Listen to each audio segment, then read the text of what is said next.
1 Samuel 7:8. And the children of Israel said to Samuel, Cease not to cry unto the Lord our God for us, that he will save us out of the hand of the Philistines. Cease not.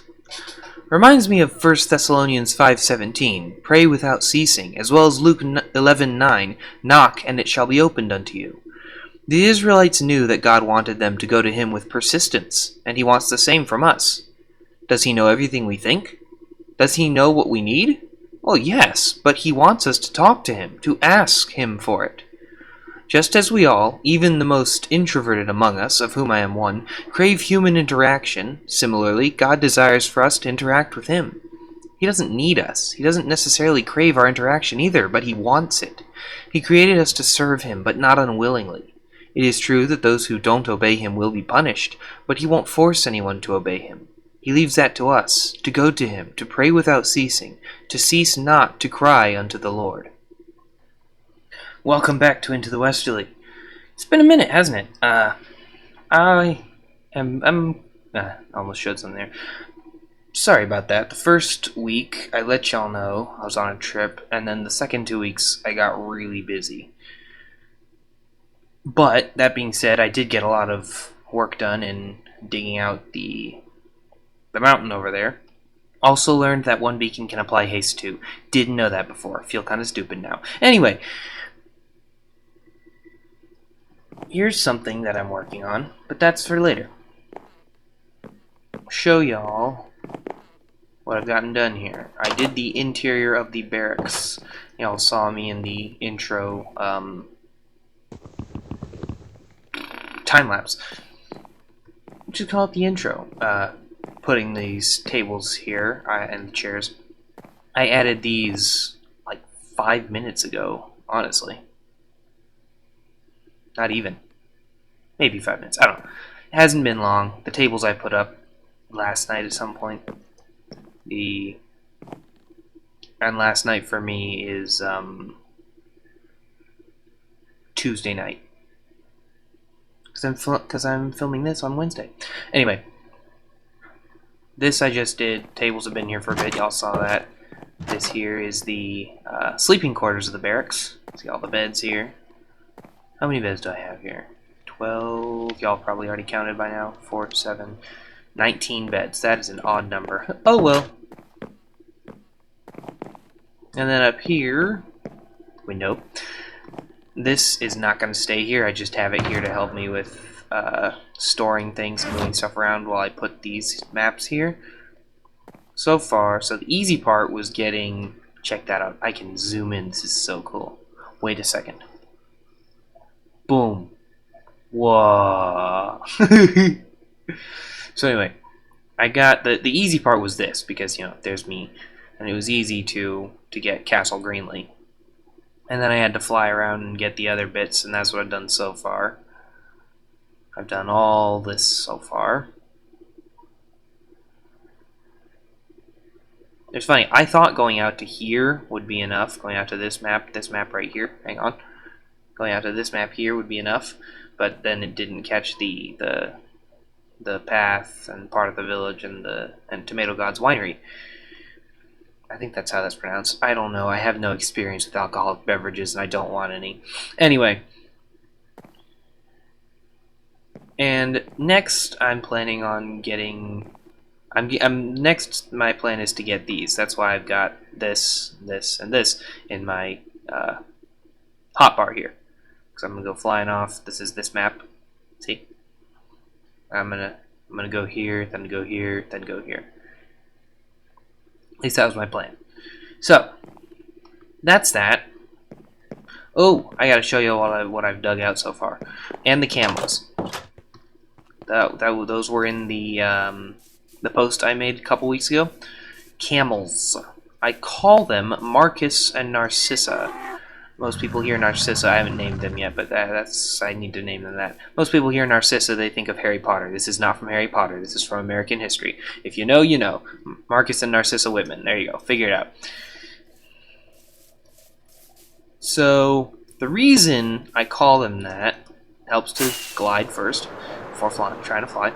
I call them that because I found them some like 10,000 plus. In the end of my last video, I ended up on a mushroom island biome. You can see here already work I've done. Mushroom island biome, way out, way far away, like 10,000 blocks away from spawn. Where am I now? Just yeah, so it was like 9,000, 10,000 blocks away, so still pretty far away from here. Anyway, way to the northwest. As I started to come back, I saw a desert temple and a pillager outpost. I wanted to get a horn, so I went to the pillager outpost, looted the desert temple. Then I found a village, and there were camels in the village, and for some reason, the urge came over me to get a camel. And see, the thing is, I kept seeing camels. There was just like, at first there was one camel, and then I saw another camel, and then I saw another camel, and then I saw another camel. And I got all the camels together in a hole, and then I was trying to figure out how to get them back. Then Disco appeared, and he is currently online, random fact. Disco appeared and offered to help me bring them back. So he flew like 10,000 blocks, and then we did a whole bunch of trading and tree growing and stick making, and eventually we got a bunch of saddles to put on the camels, which ultimately was pointless because we just led them back home on leads anyway. So yeah, that's the story of Marcus and Narcissa Whitman. This is what I've done so far. Hold on. There we go. Cheaty camera, as I think B-Dubs says. This is what I've done so far. All that I've dug out. I'm starting doing it in chunks. Like this. Started doing it in chunks. Why is that showing up? Y'all got a bit of Discord. So yeah, that's what I've done so far. What I've dug out. I moved the beacon because it didn't reach over here. I'm probably going to move it closer to there once I'm done here. Probably, but honestly... Here, let me show you. You know what? I'm going to fly over there. Honestly, there isn't much to dig out over here. Hello, horsey. It's a pretty horse, too. Yes, I have golden carrots. They're not for you. So yeah, you can see it's very little right here that needs to be dug out. Yeah, but lag. Yes, I know you're there. Not for you. So, that's that. So that's what's gone on so far. Now, I'm going to find my way onto this map, which I actually have to go this direction to, so that I can go on to the next maps. Yeah. See you then. Alright, well, that's the map. Took me a while, and there was some serious lag going on. No, not really sure why. But yeah, it's finished. Got everything I needed of what is in Westerley so far. I mean, excluding, like, there's some places, there's, like, some farms that are going to be up here or here, or something like that. This feels out of place. I feel like I want to complete this map just because I don't like having this one bit here all by itself. It just feels wrong. And honestly, I'm not sure what I'm going to do when and if I need to expand it sideways. Which I'm going to need to do pretty quickly if this thing gets built anymore. Which has been a while since this has been built on, I think. I don't know. Anyway, that is the map. Now there's something that I would like to do based off something I found while we were... One of the players, Morito, lost his horse, and I don't know if the horse has been found yet because it was several days ago. But anyway, as I was going there, as we were trying to look around, find Morito's horse, I came across something that sort of inspired me to write a little journal bit, which I still need to write, but I also need to get some other stuff done before it comes to fruition the way I really want it to. So I'm going to find out about that, and then once it's found out about, I'll come back and let you know. So I went, I checked, got done what needed to be done. Now the editing process begins. So here's a little something I thought up while looking for a lost horse. I've been in Westerley for almost a year now, and a question just surfaced in my mind. What happened to the Wanderers? Who are the Wanderers, you may ask? Well, that's not a question I think I can answer. The native inhabitants of Westerley don't know much about them. Some people say they are descendants of an ancient tribe that lived here before even the House of Notch. Others whisper that they are spirits, neither malevolent nor benevolent, but simply observing and recording Westerley. Still others claim they came from a distant island, and that the renowned wizards of Bark are related to them. I don't know what is true, false, fact, or myth. What I do know is that I've met at least two, one in the distant past, the other in this time. I assume the one from the distant past died. It was 500 years ago, after all. She helped me prepare for the Wither fight, you know? Ah, the Wither fight. A legendary battle. And a story for another time. Come to think of it, I'm not sure she was a she. She sounded like a woman, but she looked almost like a cardboard box suspended over a headless body. Or perhaps she was just a woman wearing a cardboard box over her head? I don't know. Regardless, she was the first wanderer I met, and she gave me an enchanted golden apple for the Wither fight. The second wanderer, the one from this era, I met when showing a treasure I had looted from an ancient city to a friend. She looked distinctly human, despite a long purple cloak shrouding most of her. Indeed, the only part that protruded from the cloak was a massively long red braid that brushed the ground. Yet her voice was shockingly similar to the ancient wanderers, identical even, cheerful, bubbly, friendly. She knew things about me, about my past, things I didn't just broadcast. They weren't necessarily secrets, more like open secrets. Anyone who asked could learn, but if you believe the story I tell of how I got here. She spoke of the story as if she believed it, or at the very least as if she didn't dismiss it as mad ramblings. I never saw her before. I didn't know how she could have heard the story. They say walls have ears, and wanderers gave those ears. That was the only time I saw her. She disappeared, leaving only a purple tent next to Eastridge overlooking the Keep of Anointment. Long has it stood there, vacant. I wonder if it holds any clues.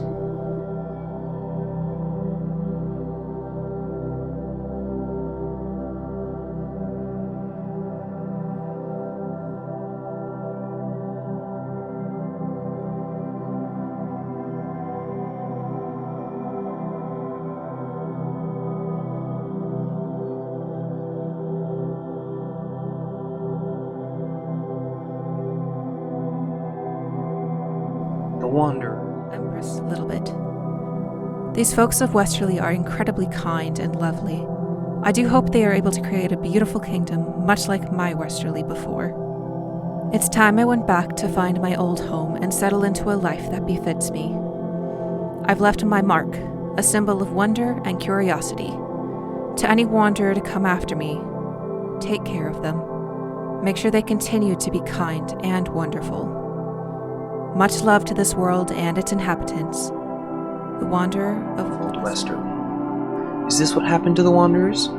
Did they all just leave? No, I don't think so. Rumor has it that one lives in the town south of Castle Greenley. What makes a wanderer a wanderer? Are they born, granted special favor by whatever deity rules Westerly? Or are they simply those who choose to be wanderers? Sometimes, as something of an outsider, I wonder if I wouldn't be more suited to the life of a wanderer than that of a Greenley. But can I abandon everything I've built? Can I abandon those who took me in when they knew nothing about me? Would becoming a wanderer even mean abandonment? Alright, I'm just gonna have to be talking to y'all in this camera mode because I can't go to F5. Okay, I'm having trouble with this. I'm just gonna do this. Anyway. I'm having trouble, I can't go to F5 because that's all you're gonna see. So yeah, that cutscene. That was just something I thought up while I was looking for a a lost horse. I was helping look for a lost horse. I still need to check and see if the horse has been found. Yeah. Thank you to Empress Littlebit for agreeing to help me with that.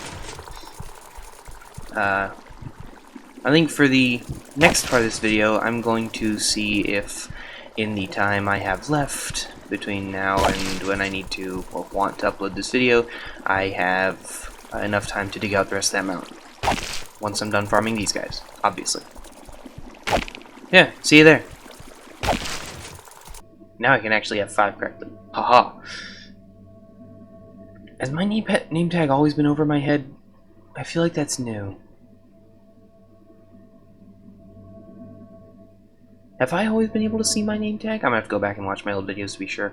Anyway, yeah, like I said, I'm gonna be trying to dig up the rest of this mountain with the time I have left. I don't know if I'm gonna make it. Let's go!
So there it is, all dug out, as you can see. I also moved Keith.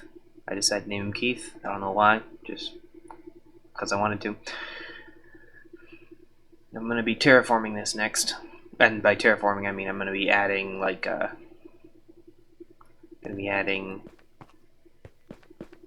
the hill over here. Is this thing working? I don't know. I'm going to be adding a hill down here, covering that with grass, covering this with grass. I'm going to be covering this up, basically. We bridging the gap here, filling that up with dirt. And I haven't decided if I want to put dirt on top of this stone, or grass, whatever, on top of this stone, or if I want to, like, dig out more stone and replace it with grass. I'm leaning towards just putting grass on top of it because this thing feels like it's the same height as my castle. Probably just the perspective. Yeah, no, it's nowhere near, it's just perspective. I don't know why that's relevant, just... Well, anyway. That's it for today, for this video. Hope you enjoyed. Thanks for watching. Again, thank you to Empress Littlebit for agreeing to help me out with that little cutscene. Doesn't really have any sort of significance. I just thought it'd be fun. Yeah. Until we meet again in time.